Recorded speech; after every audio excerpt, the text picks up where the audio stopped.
नागपूर येथे नुकत्याच पार पडलेल्या विधिमंडळ अधिवेशनात अवैध गौण खनिज उपसा प्रकरणी 4 तहसीलदार, 4 मंडल अधिकारी व 2 तलाठ्यांना थेट निलंबित करण्यात आले.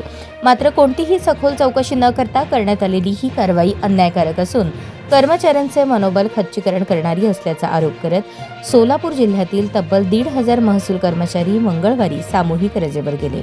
या आंदोलनात तलाठी, महसूल कर्मचारी, कोतवाल संघटना, महसूल सहाय्यक संघटना तसेच तहसीलदार व नायब तहसीलदार संघटनांचा सक्रिय सहभाग असून त्यामुळे नेहमी वर्दळीचे असणारे जिल्हाधिकारी कार्यालय दिवसभर ओस पडले होते. महसूल कर्मचाऱ्यांवर मोठ्या प्रमाणात बिगर महसुली कामांचा भार टाकला जातो.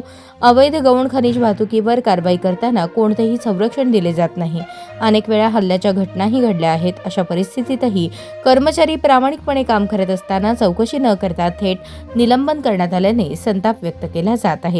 निलंबित तहसीलदार, मंडल अधिकारी व तलाठ्यांना सन्मानपूर्वक तात्काळ सेवेत पुनर्नियुक्त करावे या मागणीसाठी पुणे विभागातील विविध जिल्ह्यात आंदोलन तीव्र झाले असून जोपर्यंत निलंबन मागे घेतले जात नाही तोपर्यंत आंदोलन सुरूच राहणार असल्याचे निवेदन जिल्हाधिकाऱ्यांना देण्यात आले.